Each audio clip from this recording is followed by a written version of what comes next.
savoir en 60 minutes. Voici En 60 minutes avec Céline Lebel.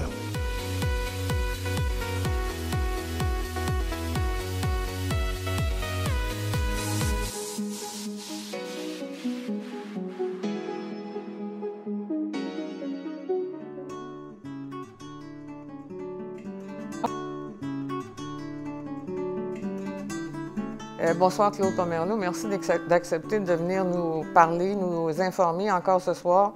On a une émission assez remplie, puis en plus qui va rappeler des souvenirs aux gens, c'est qu'on va avoir une partie, une section, on va s'intéresser à la politique nationale et une autre partie où est-ce qu'on va s'intéresser à la politique internationale.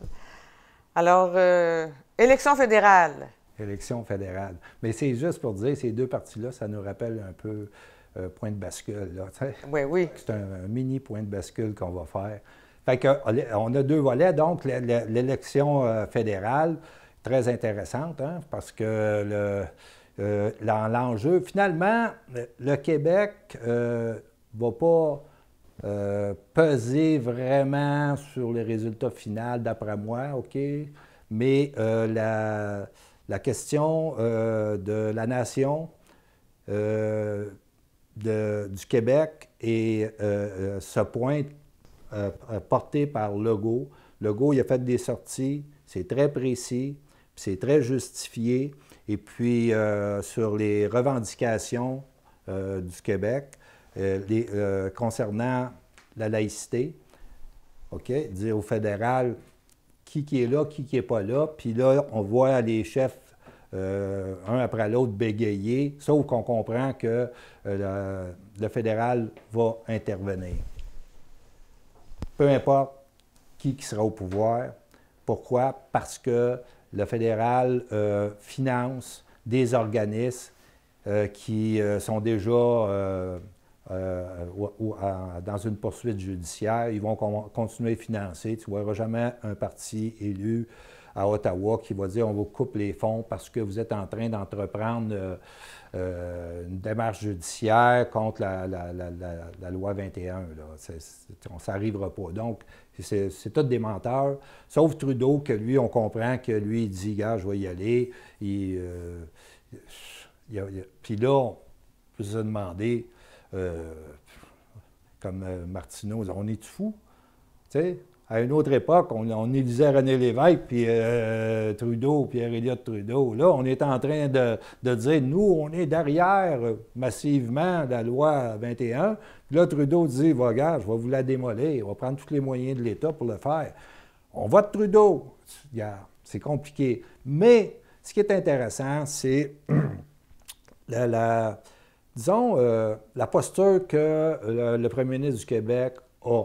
C'est-à-dire que, on a vu, il est sorti là, avec ses revendications à l'ouverture de la session, de sort, tout ça.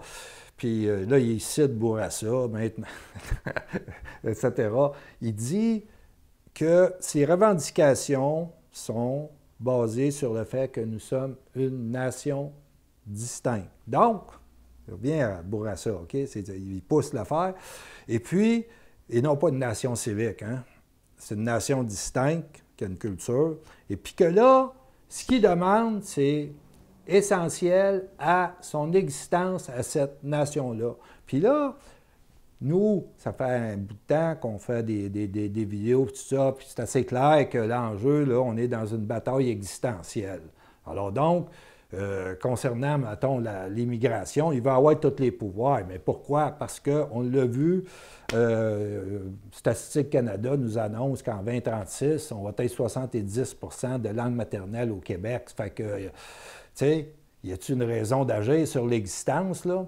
Fait que c'est la première fois que, depuis je ne sais plus combien de temps, peut-être 50 ans, finalement, depuis Daniel Johnson, que en avant, peu importe souverainiste, fédéraliste, il y a quelqu'un qui est premier ministre du Québec qui dit, gars, on est dans une bataille existentielle. C'est ça la déclaration, c'est ça la portée de cette déclaration-là. Et donc, tu sais, on se demandait tout le temps, quand on discutait de la CAQ, tu sais, il y a des angles morts, tu sais, fédéralistes, peut-être des affairistes, etc. Bon, mais là, du côté de l'affirmation d'une nation culturelle, politique, tu sais, là, c'est assez ferme. C'est beaucoup plus structuré, puis, disons, proactif que le Parti québécois a pu être. Tu comprends? Mais c'est très concret. Et dans ce qu'on disait de plusieurs vidéos, on revient tout le temps à, le référendum, c'est une fiction, OK? Et puis, la vraie game, la vraie partie se joue sur l'édification de l'État du Québec, puis, gars, le plus possible, tu sais, sortir le Canada du Québec, OK, et non pas sortir le Québec du Canada. Donc, sortir le Canada du Québec, puis, gars, à un moment donné, ça ressemble à une situation de fait ou ce que, tu sais. Et donc, pendant ce parcours-là, il faut que tu aies une majorité derrière toi, une cohésion nationale derrière la proposition politique qui est faite. Sinon, tu pédales en avant, puis regarde, ils vont juste te tirer le tapis sous le pied, puis à un moment donné, tu n'existes plus. C'est une proposition que la nation historique, dans son instinct, là, elle pense que ça ne tient pas la route. Puis dans le cas du référendisme, puis du blablabla, puis on a vu encore avec le Parti québécois qui n'a pas compris que ses propositions pour refonder le parti, tu comprends-tu, ça a été écrit par un comité de cégepiens, là, tu sais, c'est pas sérieux, là, on n'est pas dans les affaires d'État. Non, l'autre, c'est plus sérieux. Oui, oui. Puis on voit bien que ça a été travaillé. De la minute qu'on a entendu les demandes, on le sait que il y a des gens qui sont en train de travailler là-dessus sérieusement. On peut nommer Guillaume Rousseau, on peut nommer Simon Jolin Barrette, qui ont produit la loi 21 finalement. Alors, c'est ça qu'on s'aperçoit que c'est sérieux parce que lui, il vient nous le dire, le premier ministre, mais les gens sont au travail en arrière. Oui, c'est sûr que lui, s'il s'avance, parce que, personnellement, là, je t'aurais dit, il y a plusieurs mois, regarde Legault, ça n'a pas encore eu, ça n'a pas encore eu. Mais là, en arrière, dans le War Room, il a ouvert la porte à des patriotes sur le thème identité, nation, et puis il est sérieux, il est sérieux. Puis là, il y a un autre volet, économie, de ce côté-là, dans ce département-là, ils ne doivent pas être contents de ça, mais par contre, ce qui les tient, tu comprends-tu, avec un appui populaire assez massif, c'est exactement ce thème-là. Ça fait que lui, il est en adhésion avec ce que la nation souhaite. Regarde, vas-y morceau par morceau. C'est ça le message. Puis à chaque morceau que tu mets, tant que tu as leur appui, tu avances. Tu avances. Puis devant toi, tu as l'État fédéral. L'État fédéral qui vise notre assimilation. C'est très clair. On a fait une capsule là-dessus, la négation de la nation. C'est un argumentaire d'évolution des statuts constitutionnels, juridiques, etc. La Cour suprême là-dedans, regarde, on est en train de nous... Fait que, lui, c'est d'ouvrir la cage un peu, là, tu sais, c'est ça. Alors donc, puis là, il reste à voir si, à un moment donné, le Bloc là-dedans, comment... Ils peuvent, parce que le Legault, lui, en tant que chef d'État qui a des intérêts d'État à défendre, peu importe qui va prendre le pouvoir au fédéral, il y a une façon de présenter l'affaire, OK, qui est assez sobre pour dire, voici, ça prend ça, ça, ça, notre existence est là, c'est ça que ça prend pour notre existence. Ça ressemble un peu à la lecture de Daniel Johnson, OK, et moi, je vois un rapprochement entre les deux. Et d'ailleurs, dans le programme de 2015 de la CAQ, il citait le slogan de Daniel Johnson, le Québec d'abord de l'élection de 1966, qui, au cours de cette élection-là, il avait présenté sa petite plaquette « Égalité ou indépendance ». Donc, là, on s'en va peut-être sur le volet égalité, tu sais, dire, gars, on va te mettre d'en face que, gars, on est égal, parce que quand il dit au fédéral, tu n'as pas d'affaires dans la laïcité. En réalité, ça touche la charte fédérale et donc, oui, ils ont d'affaires. Tu comprends? Je veux dire, mais lui, il dit, regarde, tu n'as pas d'affaires là. Donc, il se comporte comme un État et non pas comme une province dans le fédéral soumis à la charte et à la Cour suprême, etc., et aux grands principes qui sont l'incapacité provinciale et le principe fédératif, c'est-à-dire que vous ne pouvez pas aller créer un régime de droit sur les droits dits fondamentaux qui soient différents dans le pays, etc. OK, ça, si t'es fédéraliste, tu sais ça. D'ailleurs, le Parti québécois s'était soumis à ça. Et puis, on apprend ça dans le livre de Frédéric Bastien.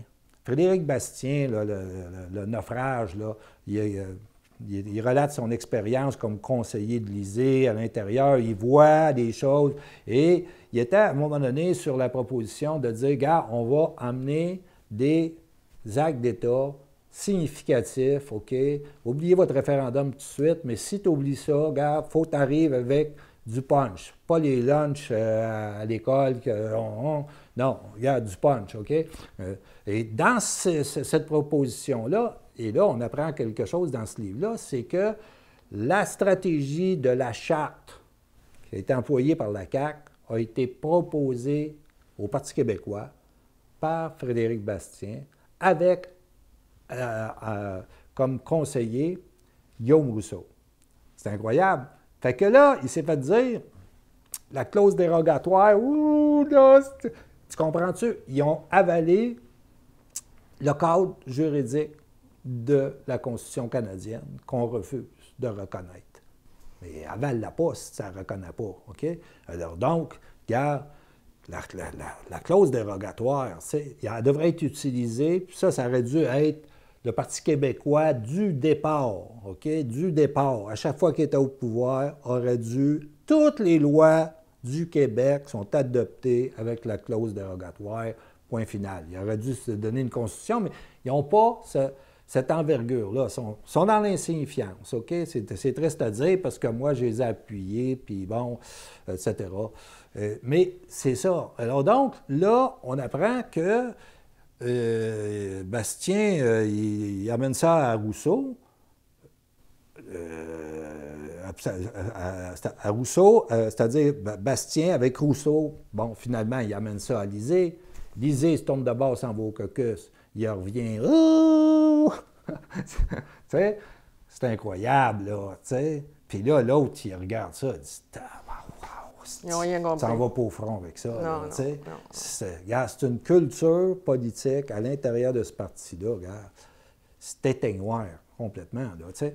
Et puis, c'est ça. Donc, c'est ça qu'on apprend. Fait que, mais là, lui, quand il arrive à la CAQ avec ça, je ne sais pas par quel canal, OK, il y a un noyau, OK, stratégique, OK, puis qui ont une vision claire de la stratégie. À l'intérieur, c'est des souverainistes, des patriotes, ça. C'est des patriotes. C'est ça, exactement. Okay? C'est ça que c'est. Oui, OK? oui. Les autres sont dans le game tout de suite. Il n'y a pas le grand soir en 2026 parce que Tout de suite. Tout de suite, on est dans le game, on les confronte à Ottawa. Et là, on voit ça dans l'élection, OK, qu'ils bégayent. C'est sûr qu'après, ils vont arriver avec la matraque. Un coup, que peu importe qui est au pouvoir, ils vont arriver avec la matraque, puis c'est ça qui va être le match. Ça va être au moins là-dessus, tu sais. Mais dans le cas de l'immigration, c'est vital pour le Québec de contrôler tout, okay, et arriver dans l'évolution à ce que notre immigration soit francophone et de culture civilisationnelle compatible. Tu comprends? Ça n'a jamais été aussi bien dit. Tu ne poses plus la question de l'intégration. C'est ça, exactement. Okay? Tu t'en poses plus, cette question-là, c'est fini.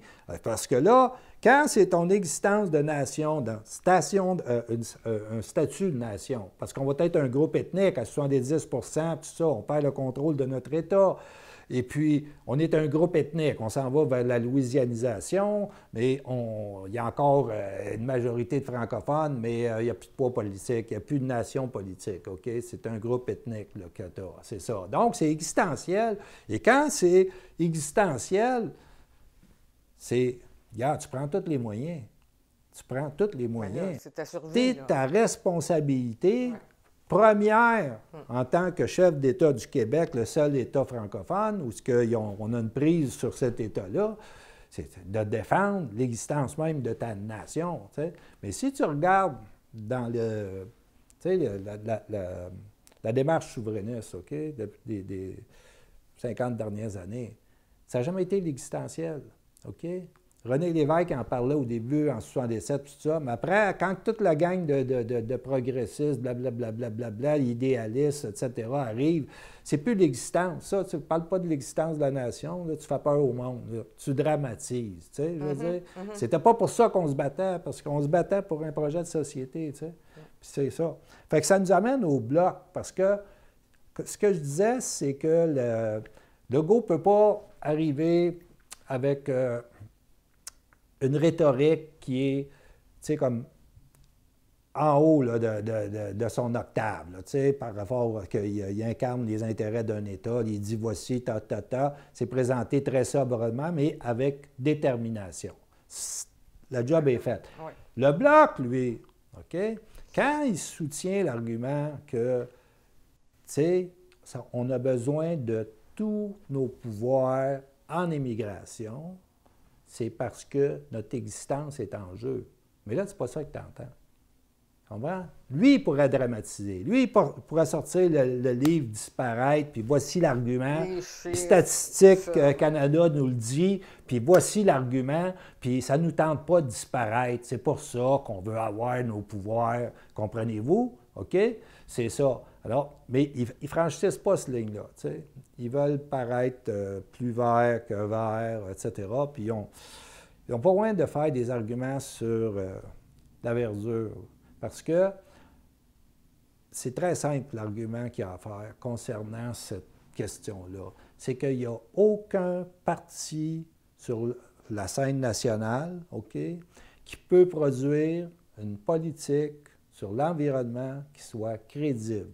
Pourquoi? Parce qu'ils sont intégrés dans un État pétrolier. C'est ça, C'est là que je voulais que tu arrives, parce que ce matin, M. Legault rappelait qu'il y avait eu une discussion avec Jason Kenney, il n'y a pas longtemps, à la rencontre des ministres, qui ont eu même un repas, les deux ensemble, qui a duré 2 fois plus longtemps que prévu. Ils se comprennent, ils savent, mais M. Legault doit respecter la population québécoise qui ne veut pas. Ben oui, c'est ça. Donc ici, il y a une cohésion nationale sur le territoire et ça tient à la géographie. Tout simplement, on a un cadeau de la géographie, l'hydroélectricité. Eux autres, ils ont un cadeau de la géographie, c'est le pétrole sale. Et donc, ça, c'est ça qu'on a la politique de sa géographie. OK? C'est ça. Donc, l'argument du Bloc, c'est juste ça. Exactement. OK? Et donc, tous les Verts qui nous disent, nous, on est fédéralistes, dans le Canada, on veut une politique verte. Regarde, vous êtes dans les illusions. Arrêtez de dormir, là. OK?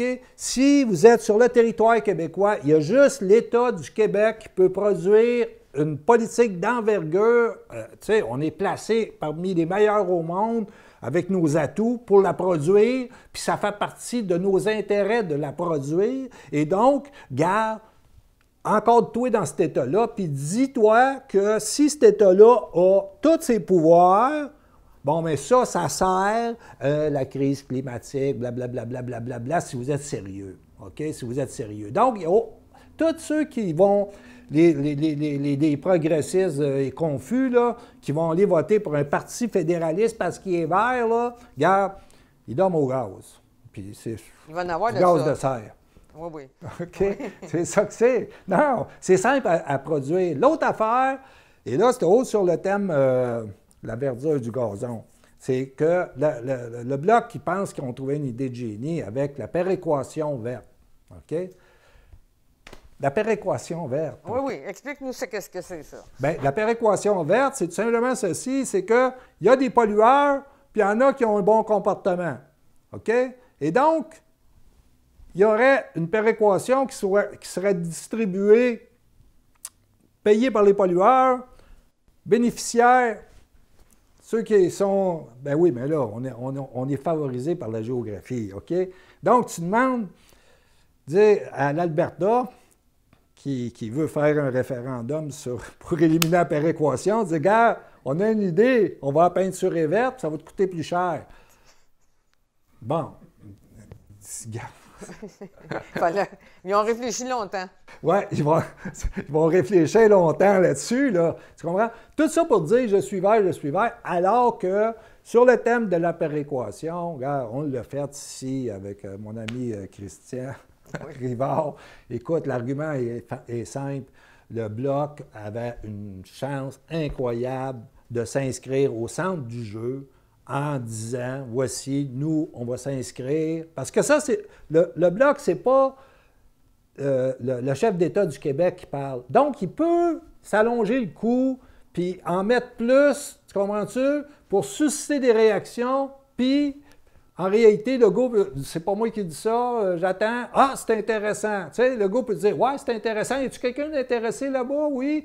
Oh, on est prêt à en discuter. Tu comprends? Ah, oui. C'est lui qui, oui. le Bloc a, tu sais, normalement, là, le Bloc, c'est le corps diplomatique dans l'État canadien de l'État du Québec. OK? Si tu te vois de même, là, je l'ai déjà présenté de même à un député du Bloc qui m'a dit oui, c'est ça. Mais vous avez essayé 2 fois aussi d'éclairer leur lanterne. C'est ça. Ben oui, ça, cette proposition-là, c'est de dire, Jason Kenney, c'est simple, la péréquation, OK, nous, on comprend que c'est une tutelle, on veut s'en débarrasser, mais il faut comprendre que cette péréquation-là, c'est un programme qui a été mis en place en 1954 parce que Ottawa s'était accaparé le pouvoir de taxation directe, les impôts sur les entreprises et puis les droits de succession.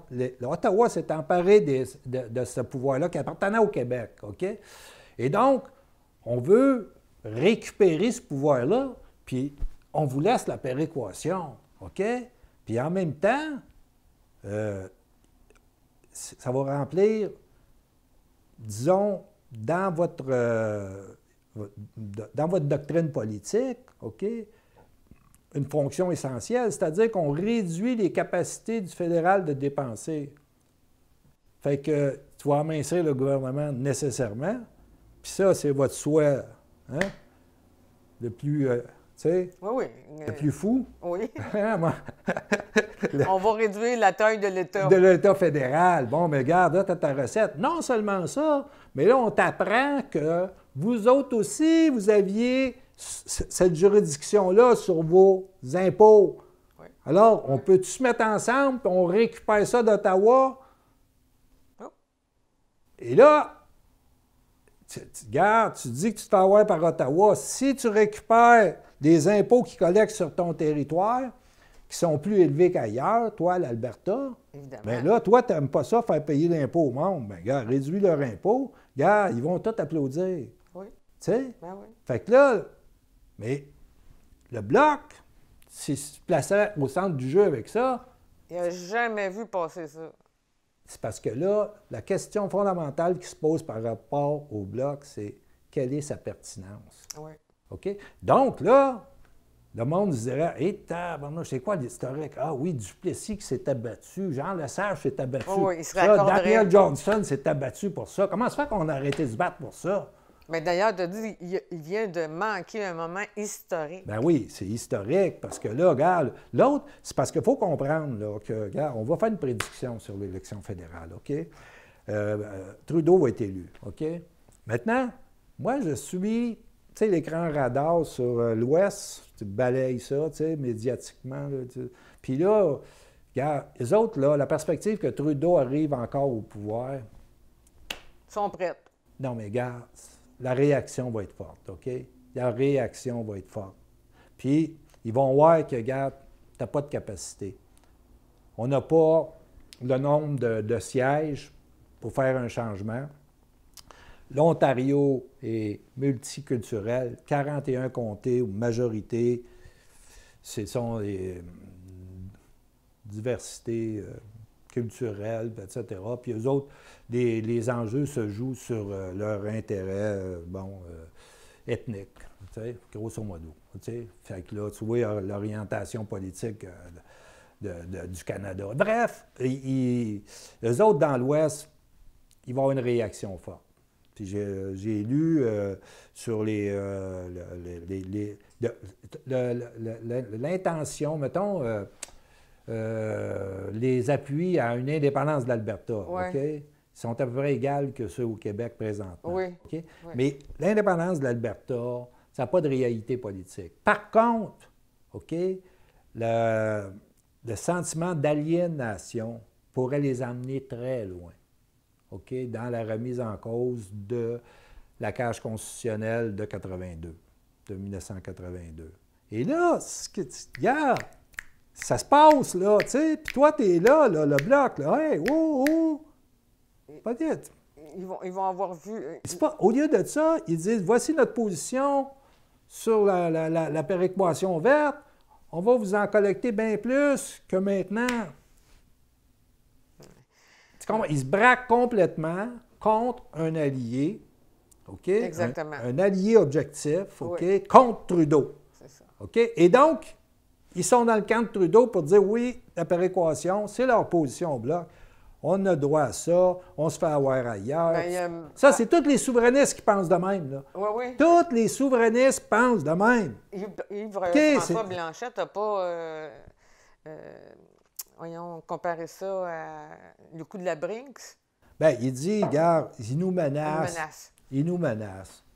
L'Alberta nous menace de nous enlever la péréquation. Ouais. Ils veulent nous refaire le coup de la Brinks. C'est bon, qu'est-ce que tu as amené? Parce que c'est ça. Tu comprends? Hey, enlève-moi pas ça! Enlève-moi pas ça! C'est la position du bloc.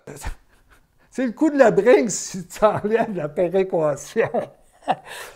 Non, mais regarde, on va voter bloc, mais regarde, si tu veux, je te dis. On va voter bloc? Oui, OK. On va avoir un Est-ce que ça te prend une position souverainiste dans l'État fédéral? Là, tu ne laisses pas la place, là, peu importe qui est là puis qui délire. Là. Il vaut mieux avoir un souverainiste que dire j'ai envoyé un libéral, puis après ça, gars, ils vont me talocher, mais gars, je l'ai envoyé, donc j'y ai donné la légitimité de me talocher. Tu sais. Bon, c'est moindre mal, OK? C'est ça. Oui, c'est ça, exactement. Concernant la péréquation, tout ça, c'est sur Vigile, le bloc, tout ce que vous avez présenté au bloc aussi pour... Oui, ça a été publié sur Vigile. Ça a été publié. Comment se débarrasser de la péréquation. Alors, pour ceux qui veulent voir le fond de l'argument, là, c'est là. Ça se tient. Oui, exactement. Tu dis que ta projection, c'est celle que Trudeau va gagner, va être élu à nouveau. Si c'était les conservateurs, quelle sorte de tableau ça nous donne, ça? Bon, c'est ça, parce que là, un ou l'autre, il faut savoir en quoi ça sert la cause, tu sais, puis comment on pourrait en tirer parti. On a vu, si les libéraux sont élus, il va y avoir une réaction très forte à l'Ouest, ça c'est sûr, et là, on aurait peut-être la chance de les aider à frapper sur Ottawa. Maintenant, si les conservateurs sont élus, fait que hier, il y avait Scheer qui était à Radio-Canada, français, et puis il disait, là, c'est sûr que Radio-Canada, ils ont sorti tout ce qu'ils pouvaient, là, tu sais, pour lui nuire au Québec, et puis donc favoriser les libéraux. Mais là, ils l'ont braqué sur Énergie S. Ils ont dit là, vous savez que, bon, il n'y a pas d'acceptation, Québec s'y oppose, Là, Scheer, il dit, bon, bien là, regarde, c'est dans l'intérêt national. Alors, c'est très clair que Scheer, s'il était élu, lui, il utiliserait même le pouvoir déclaratoire du fédéral pour faire passer Énergie Est. Donc, là, ce que ça créerait, parce que vous se demandez en quoi ça sert la cause, là, ce que ça créerait, c'est que le Québec, là, Legault, qui a pris une position très ferme, même en qualifiant ça de pétrole sale, ouais. Tu sais, je veux dire, insulte. Tu comprends-tu? Sa position est très ferme, est très solide, OK? Alors donc, tous ceux qui sont sur le grand thème vert, là, le grand brassage planétaire, là, tu sais, je veux dire, puis que c'est épouvantable, puis Legault, il n'est pas crédible là-dessus, etc. Mais là, lui, il est crédible sur Énergie S plus que n'importe qui, plus que le Parti québécois avant. OK? Alors donc, il serait obligé de se rallier derrière le gouvernement du Québec. Et là, tu parles de qui, là? Tu sais, tu parles de progressistes, gauchistes, tu parles des Autochtones. Ça, c'est encore bien plus sérieux, tu sais. Parce que les Autochtones, il y a eu, à un moment donné, il y a 2-3 ans, une entente, tous les Autochtones d'Amérique du Nord, pour bloquer le développement de pétrole de l'Alberta. Et là-dedans, bien, c'est les Premières Nations du Québec qui sont incluses. Et là, il sera au front. OK? Alors, là, tu sais, tu aurais un clash. Tu sais. La politique, là, c'est fait d'antagonistes. OK? Et puis, ça désigne l'intensité des unités en présence. Tu comprends? Et là, tu ne pourrais pas avoir plus clash avec intensité que l'Ottawa nous impose le passage d'Énergie S. Tu vois la dynamique politique qui apparaîtrait. Oui. OK? Alors donc, ça servirait la cause. T'sais. Fait qu'un ou l'autre, il y a un intérêt. Puis, c'est qu'il faut voir comment utiliser la dynamique et non pas se présenter des pétitions de principe. Tu sais. Ouais. Ah, moi, je suis vert, je suis contre les conservateurs. Regarde, tu sais, je veux dire, c'est ça l'affaire. Mais là, la position du Québec, au moins, elle est porteuse. Tu comprends? Elle est porteuse. Parce que Legault, il faut rappeler que la CAQ, OK, en 2012, ils ont fait une crise parce que Daniel Breton, quand il a vu arriver Énergie S comme possibilité, il dit « Wow, une minute, c'est là qu'on va voir si on est maître chez nous. » Puis là, les bonardelles de la CAQ, tout ça, c'est épouvantable, c'est un malade, il empêche l'économie, etc. Tu comprends? Là, ils ont eu un changement radical, c'est ce cas de le dire, là, tu sais. Fait que là, donc, là, on est dans une... s'il était là en train de dire « Oui, nous, ça serait bon pour l'économie, etc. », là, on serait démoralisé, là, tu comprends? Mais là, de la position ferme que le gouvernement du Québec a, bien, regarde. Parce que la population refuse. Il n'ira pas à l'encontre. Il y a cette intelligence-là de dire, regarde, moi, je ne suis pas là pour faire un combat idéologique. Je suis là pour servir une nation historique et je me mets en adhésion avec cette nation-là. S'ils me disent, regarde, on ne veut pas de ça pantoute, bien, moi, j'en veux pas pantoute non plus. C'est aussi simple que ça. Fait que là, c'est ça qui est intéressant, c'est que lui, il place ses pièces pour dire, voici, si on s'en va là, nous, notre position est claire, puis voilà. Et puis donc, ça, c'est porteur, tu sais. Puis, qu'est-ce que c'est? C'est que l'État est d'abord territorial, et qu'est-ce qu'il dit? C'est que nous, sur notre territoire, on est souverain concernant ce dossier-là. Point final. OK? Puis on est prêt à aller au match. Et puis là, ça arriverait de partout derrière. Oh oui. Il serait obligé de se rallier à... Tu comprends? Tu sais? Ce serait comique de voir Québec solidaire applaudir le gouvernement. Trudeau. Pas Trudeau, mais Legault. Legault. Mais Trudeau, il n'a pas dit que Trudeau ne va pas l'imposer aussi, là. Oui, okay? exactement. Non, sauf qu'il masque sa position. Oui. Mais c'est ça. Donc, un ou l'autre, pour conclure sur cette élection-là, peu importe la perspective, il y a quelque chose à tirer de la situation qui va être créée le 21 octobre au soir. Il y a quelque chose, mais regarde, il faut d'abord comprendre, puis penser, parce que là, c'est ça le problème des souverainistes, ils sont incapables de penser en termes d'intérêt d'État. Ils sont dans l'idéologie, dans la morale, dans le... Tu comprends? C'est pas sérieux, là. Tu parles de quoi, là? Tu parles de faire de l'État du Québec un État souverain. commence à t'inscrire dans une doctrine d'État, là, ça va aider. Mais quand même, avec la CAQ, l'autonomisme... c'est l'édification de l'État, c'est tout. L'édification de l'État. That's it. Puis, gare, juste pour ajouter, ils viennent de créer un bureau du Québec à Ottawa. Du Québec à Ottawa. Alors, ils créent un bureau du Québec à Ottawa. C'est une délégation diplomatique. Ben oui. C'est ça? Tu comprends? Il y en a partout en France. Toujours sous prétexte de l'économie, mais ils s'en vont parler aux ambassades, parce que c'est ça qu'il a dit. Il dit, c'est là que sont les ambassades. Alors, on va avoir un bureau, donc une ambassade. Agir Regarde. comme un État. J'aime ça. Oui, oui. Oui, j'aime ça. Ça fait longtemps qu'on n'a pas été comblé comme ça. Hein? Oui, c'est ça. Mais ça fait longtemps qu'on est dans cette réflexion-là. Puis là, on voit des morceaux arriver, puis donc, c'est le fun de voir ça, là. Alors, on est rendu à l'international et puis il est arrivé un événement majeur en Arabie Saoudite. Et pourrais-tu nous expliquer qu'est-ce que ça révèle? Bien, il y a eu une attaque sur un centre pétrolier qui est un centre de stabilisation du pétrole et ça traite la moitié du pétrole d'Arabie Saoudite qui correspond à 5 du pétrole sur le marché mondial. Et donc, les installations, ils ont subi des dommages. Dans quelle mesure, on ne sait pas. Mais la réaction, ça a été, le prix du pétrole a monté, on s'est énervé.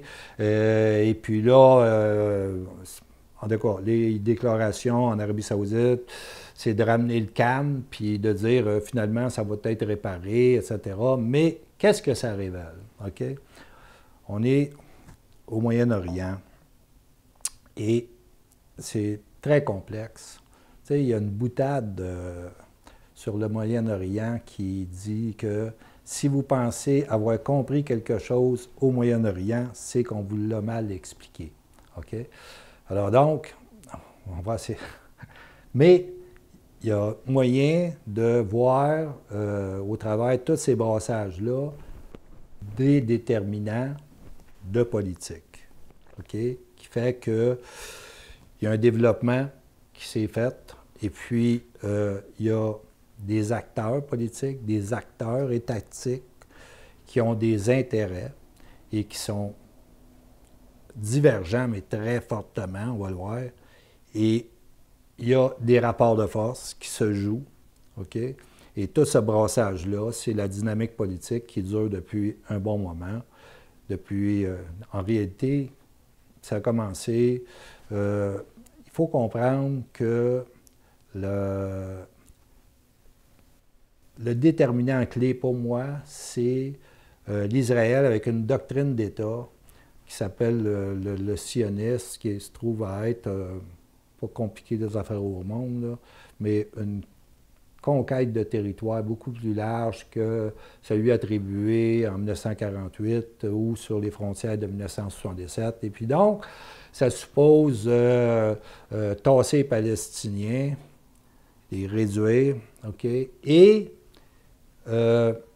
annuler les capacités d'États arabes autour de former une résistance pour défendre la cause palestinienne. Grosso modo, là, on peut dire ça. Et une doctrine d'État, c'est quoi? C'est tous les moyens de l'État au service de cette politique-là. Et l'Israël a une forte influence sur la politique américaine. C'est un euphémisme qu'on pourrait dire, mais tu sais, on n'est pas dans la théorie du complot, là, c'est très visible. Tu sais. Puis d'ailleurs, les Américains eux-mêmes disent que, gars, ils vont aller au front pour Israël, puis tout ça, le lien est très fort, OK? Et donc, dans un contexte où, à une époque où il y avait les deux blocs, hein, le bloc américain puis le bloc soviétique, donc il y avait comme un équilibre et puis il y avait des zones d'influence qui étaient départagées, plus ou moins respectées, mais en gros, à partir du moment où l'URSS implose et puis tout ça tombe, là, il reste une puissance, bon, qui s'en va. Et en conjoncture avec la doctrine d'État de l'Israël. Donc, éventuellement, et ça, c'est le général Wesley Clark qui le dit, le général américain qui le dit, on n'est pas dans la théorie du complot, il dit, à un moment donné, je me suis fait intercepter à Washington, puis on me dit, regarde, voici la liste des pays qu'il faut éliminer. OK? Il faut faire imploser. Et puis, il y a un plan aussi qui est connu, public, etc., à l'effet que ces États-là qui peuvent représenter une résistance à les visées d'Israël, OK? Bon, mais ils doivent être réduits dans leur capacité de nuisance, c'est-à-dire les faire imploser, puis amener des conflits interconfessionnels, interethniques à l'intérieur, puis nourrir ça, ce qui fait qu'ils n'ont plus de capacité de jouer dans le jeu géopolitique des visées d'Israël. Grosso modo, c'est ma manière de le voir. Et puis, là, les pays qui ont tombé, hein, l'Irak, la Libye, le Yémen, OK, puis ce que Wesley Clark disait, il disait le dernier, c'est l'Iran. OK, bon, mais on a puis on voit que effectivement, c'est arrivé. OK? Et donc, la Syrie qui était sur la hit list, OK? Là, quand la coalition, OK, l'Arabie saoudite, hein, l'Israël, les États-Unis, avec les Européens qui sont devenus des poudules de l'Empire, OK, parce qu'ils ont renoncé à leur souveraineté pour s'enfermer dans le fédéralisme européen. Alors, eux autres, tout ça, ils décident que avec les pions djihadistes qui vont s'attaquer à la Syrie et que là, ils vont renverser ce régime-là. Puis là, le territoire va être dépecé entre les Kurdes, le Sunnistan, puis, regarde, OK, on voit le portrait, c'est ça. Puis ça allait très bien leur affaire, c'est déclenché. Puis à un moment donné, la Russie va s'interposer parce que ça devient clair que sur ce parcours-là de destruction, la marche de l'empire du chaos, OK, qui arrive à l'Iran, en réalité, arrive à la Chine et arrive à la Russie parce qu'à ce moment-là, tu as des groupes terroristes qui prendraient de la puissance, puis de la capacité de nuisance, puis qui s'en iraient sur ces territoires-là, eh bien, et ça, tout ça, c'est dans une visée globaliste de domination, ce qu'ils appellent le full dominance spectrum, mur à mur planétaire, OK? Alors donc, les Russes et les Chinois, les Iraniens, par la force des choses, là, et donc, les Russes vont intervenir en Russie, pas en Russie, en Syrie, excuse-moi, et puis, là, le match va se renverser parce que là, c'était l'avancée des djihadistes. Il était comme Assad, avec ses forces, il n'était pas capable de les contenir. Et puis, il allait tomber. Donc, c'est là que la Russie intervient en Syrie. Et donc, là, ils vont regagner du territoire. Mais ce n'est pas encore tout à fait clair, définitif, que la Syrie a rétabli sa souveraineté sur l'ensemble de son territoire. Ça reste à voir. Mais là où c'est très clair, où ce que la souveraineté sur le territoire, on ne l'entame pas, c'est en Iran. Et là, on va arriver à notre histoire de l'Arabie saoudite. Oui. L'Iran c'est vu comme un danger mortel pour l'Israël, OK? Ça fait que l'Iran, pour l'Israël, c'est une fixation. Il fallait l'attaquer, réduire ses capacités, etc. Mais au temps d'Obama, ils ont dit, gars, on va faire, parce qu'ils craignaient que l'Iran développe l'arme nucléaire, OK? C'est ça l'argument. Et c'est un danger existentiel pour l'Israël. On comprend leur réaction puis leur motivation. Obama, lui, ce qu'il a fait, c'est qu'il a fait avec d'autres pays une entente avec l'Iran sur le nucléaire. OK, pour dire, voici, si vous renoncez à enrichir l'uranium pour arriver à l'étape où vous pouvez produire une bombe, puis qu'on peut le surveiller, puis vous encadrez là-dessus pour s'assurer que ça n'arrivera pas, à ce moment-là, on va lever des sanctions économiques contre vous. OK? Alors ça, la Russie est partante là-dedans, elle est partie prenante. Et là, ça ne va pas. Ils vont se conformer à ça. La partie qui, eux autres, leur engagement, leur obligation, ils vont se conformer à ça, puis l'agence atomique, etc., va surveiller ça, puis ils vont dire oui, oui, ils se conforment, tout ça. Sauf que les sanctions économiques ne sont pas levées. OK? Alors, arrive Trump. Lui, Trump, il forte influence d'Israël. Hein? Il leur a fait des cadeaux incroyables. C'est ça, OK?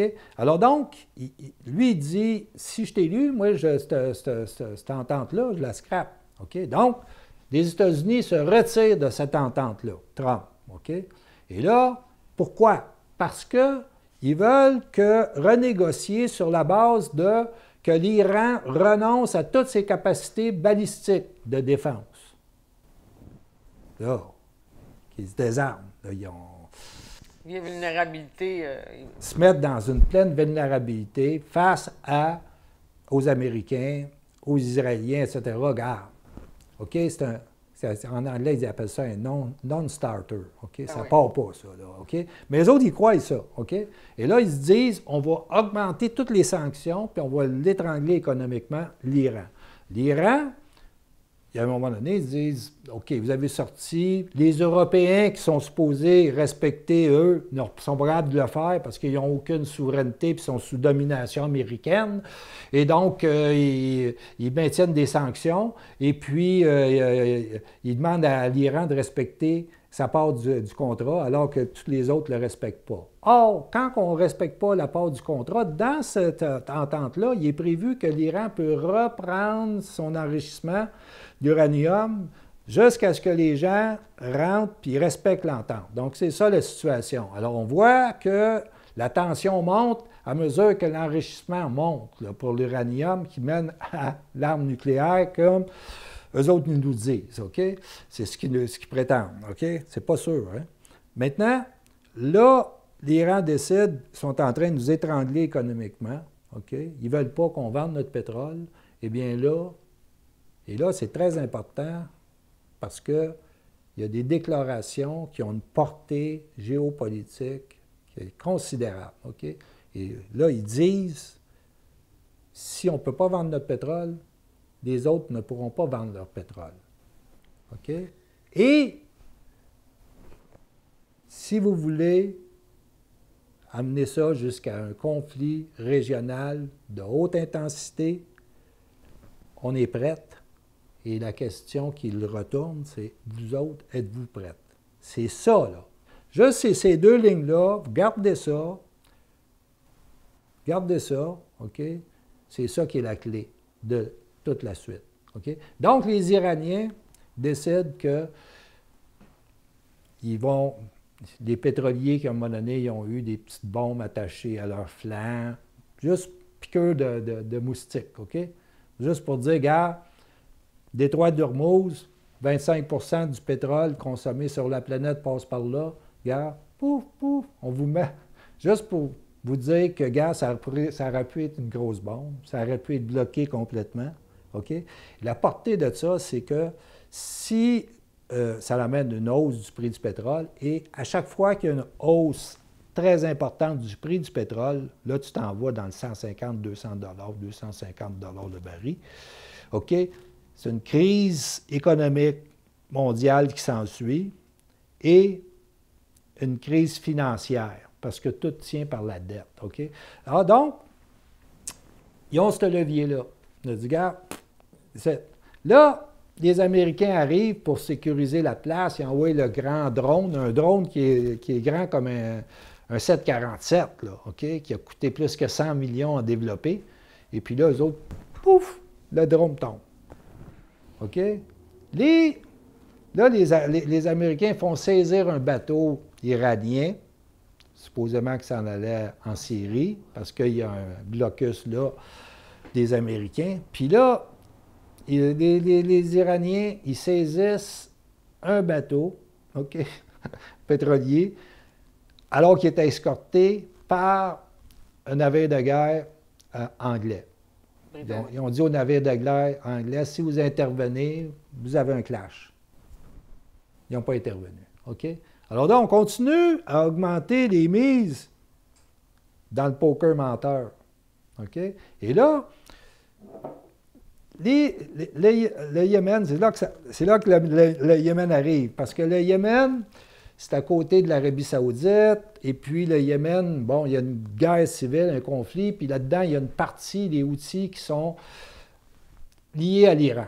OK? Fait que l'Iran, petit à petit, les a emmené une capacité de défense. On prend d'une guerre qui est partie en 2015, 2014, 2015. Puis la grande coalition américaine, européenne, israélienne, saoudienne, etc., on va écraser cette gang de pouilleux-là. Tu sais, je veux dire, mais 5 ans plus tard, non. Et entre-temps, les Iraniens leur emmènent des capacités de frappe avec des drones puis des missiles. OK? Puis ça monte en intensité. Puis là, la dernière, on arrive à l'événement. OK? L'Arabie saoudite, son grand centre pétrolier de stabilisation pour exportation, paf! OK? Et là, à chaque fois que cette grande alliance-là mange une tape, c'est des taloches, là, là c'est des taloches, puis là, ils se présentent comme, c'est nous autres la puissance, là, c'est la planète, tu comprends? C'est la guerre. On mange des taloches. On mange des taloches, mais là, à chaque taloche, ils disent, on va se fâcher, on va se fâcher. Mais ils peuvent pas. Mais ils peuvent pas. OK, pourquoi? Parce que le rapport de force, la phrase que je te disais tantôt, si vous êtes prête à payer le prix d'une guerre, OK, haute intensité régionale, ils ne sont pas capables de le payer, ce prix-là. OK? Parce qu'on l'a vu avec l'Arabie saoudite. OK? L'Arabie saoudite a troisième budget de défense, là, OK? Puis là, ils ont toute la quincaillerie américaine, là. Tu sais, nous sommes les génies nous sommes en avant de tout le monde, etc. Mais regarde, tu n'as pas été capable de voir arriver les drones ou les missiles puis les neutraliser. Alors qu'au Liban, il y a un mois, le Hezbollah a abattu des drones israéliens. Okay? Tous les pays autour sont tous protégés. Turquie, c'est ça, Iran, c'est ça. Puis là, tu sais... Par la Puis pour se moquer d'eux autres, Poutine, il dit aux Saoudiens, vous devriez acheter notre batterie anti-aérienne. Oui. Elle est efficace. Oui. Il fait un sale pitch en arguant les Américains, tu comprends? Oui. Mais là, les Américains, là, on arrive à l'Arabie saoudite. Alors, qu'est-ce que l'Arabie saoudite? C'est un lieu fort géopolitique. Pourquoi? Parce que on ramène l'histoire de... le dollar s'appuie, tu sais, en 1971, de la fin de la guerre jusqu'à 1971, sur l'étalon or. OK? Et là, ils s'aperçoivent qu'ils n'ont pas assez d'or pour appuyer leur dollar. Bref, en 1973, autour, il y a la montée du prix du pétrole. Puis là, ils décident qu'ils vont l'appuyer sur le pétrole et que tout le monde sur la planète doit passer par le dollar US pour acheter du pétrole. Et ça, c'était ancré sur l'Arabie saoudite. Et ça, c'était la deuxième partie d'une entente qu'il y avait eu en 1945 entre Roosevelt puis le roi de l'Arabie saoudite, où ce qu'il disait, Roosevelt, nous, on va vous protéger et vous nous vendez votre pétrole et vous restez dans le giron américain. Et là, déclaration de Trump dernièrement, on n'est pas là pour protéger l'Arabie saoudite. Ce pétrole de l'or, c'est un peu dollar monnaie de réserve, là. Tu comprends ça? Et là, les Saoudiens s'aperçoivent que finalement, le gars il payait la protection à une espèce de mafia, puis quand le trouble arrive, la mafia dit « Regarde, débrouille-toi, là. » Tu comprends? Fait que c'est ça la situation. C'est que, et là, cette dernière attaque-là, là, ça a eu une résonance planétaire, de dire « Oh, tu comprends ça? » Là, il y a une compagnie qui s'appelle Aramco, qui est la compagnie nationale saoudienne de pétrole, et qui estime avoir un actif d'une valeur de 2000 milliards et qui voulait aller à la bourse. Mais comment vaut l'actif d'une compagnie qui n'est pas capable de protéger ses actifs? Tu comprends? C'est big, là. C'est big, big, big, ça, cette histoire-là. Et là, on voit que les Américains avaient offert la protection, pas capables de la fournir. Tu comprends? Puis, les Saoudiens font quoi? OK? Les rencontres qu'il y a eu entre l'Arabie saoudite et la Russie, c'était quoi? Bien, la Russie, les autres se présentent toujours comme le courtier. Tu comprends? Ils sont courtiers. Ils ont des cartes. Ils ont les batteries antiaériennes S-300, S-400, qui auraient... et ils ont les petites batteries mobiles qui s'appellent les Panzer, qui auraient éliminé ces affaires-là facilement. Là. OK? Parce que eux aussi, en Syrie, les Russes, ils ont subi des attaques de drones, puis ils les éliminent, là, tu comprends? Fait que là, il y a une démonstration pour toute puissance étrangère à regarder et dire, regarde, la quincaillerie américaine, elle vaut quoi exactement? Exactement. Là, tu comprends-tu? C'est ça que je veux dire. Fait que c'est tout ça qui se joue. Oui, mais OK? le Mais c'est pas fini. Le monde se rend compte que l'Arabie saoudite, c'est pas protégé. Bien, c'est parce que la protection américaine, elle vaut quoi? Tu sais, c'est la grosse question, là. OK? Big, big, big, big. Fait que là, les Iraniens disent, vous allez revenir à la table, puis vous allez enlever les sanctions, OK? Puis parlez-nous pas de renoncer à nos batteries de défense, de missiles, là, OK? C'est oublier ça, là, tu sais. Mais là, les Français, eux autres, ils sont en arrière et ils disent, ouais, on va essayer d'arranger ça, mais il faut renoncer à vos batteries de missiles, gars. C'est complètement ridicule. C'est même pas une compréhension de la situation. Les Iraniens ne vont jamais abandonner leur capacité de se défendre. Là. Oubliez ça, là, tu comprends? Alors donc, sur la bombe nucléaire, en fait, si on se fie à Khomeini, là, ils n'en veulent pas. Ils n'en ont pas besoin. Puis effectivement, à cause de la géographie, à cause de leur capacité balistique, OK, ils sont dans un rapport de force favorable présentement. Et la question qu'ils posent aux autres, c'est êtes-vous prête à un conflit majeur régional, haute intensité? Oui, non. Et si vous n'êtes pas prête à relever les sanctions, il n'y a plus de pétrole qui va se vendre. Et gars, on va te monter ça degré par degré. Tu sais, petite taloche, plus grosse taloche, gars. Ça va s'en aller de même, OK? Et donc, si vous vous demandez c'est quoi la suite, là, la suite, c'est que l'Iran va continuer à augmenter son intensité. Et il est arrivé un événement en Syrie, je disais ça hier, c'est que les Russes avaient fourni des batteries anti-aériennes, les S-300, très efficaces, mais il y avait une entente avec l'Israël pour ne pas que ça soit utilisé pour que l'Israël puisse venir bombarder des positions iraniennes en Syrie. Oui.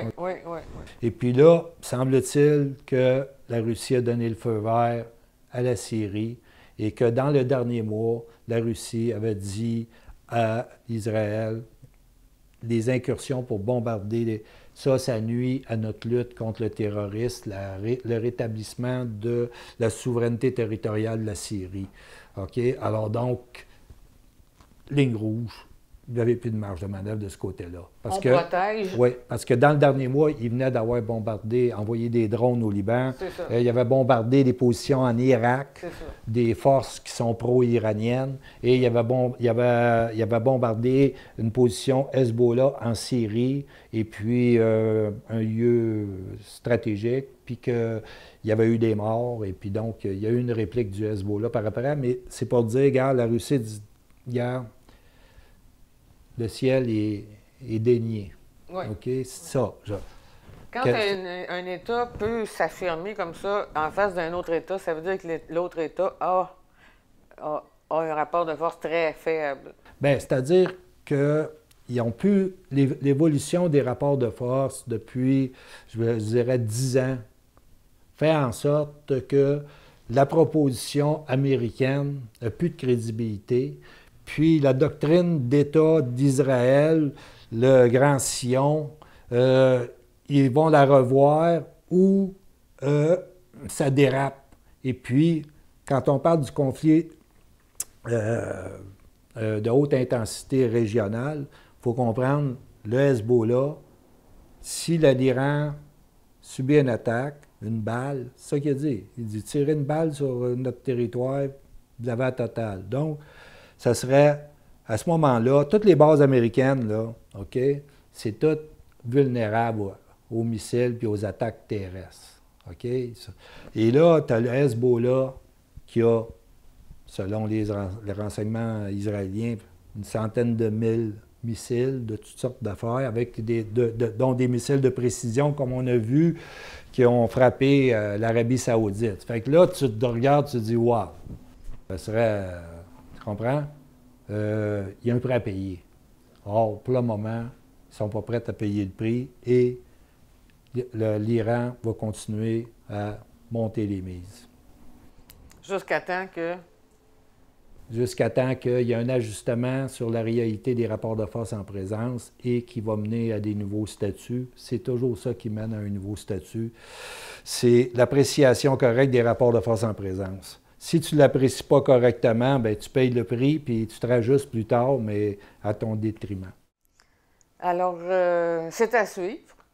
Et plus tard, cet automne, on va faire une capsule globalisme contre souverainisme. C'est ça. Puissance maritime contre puissance terrestre, comme les clés pour dire, interpréter tout ça. Et on va voir que depuis très longtemps, ça évolue. Et puis, là, on est arrivé à un point d'ultime bascule avec l'histoire de l'Iran. Merci. Si vous avez des commentaires sur l'émission, nous vous invitons à nous écrire studio@radioinfocité.com. Vous pouvez également suivre Céline sur le site de Facebook avec Céline Lebel ou sur Twitter avec également Céline Lebel.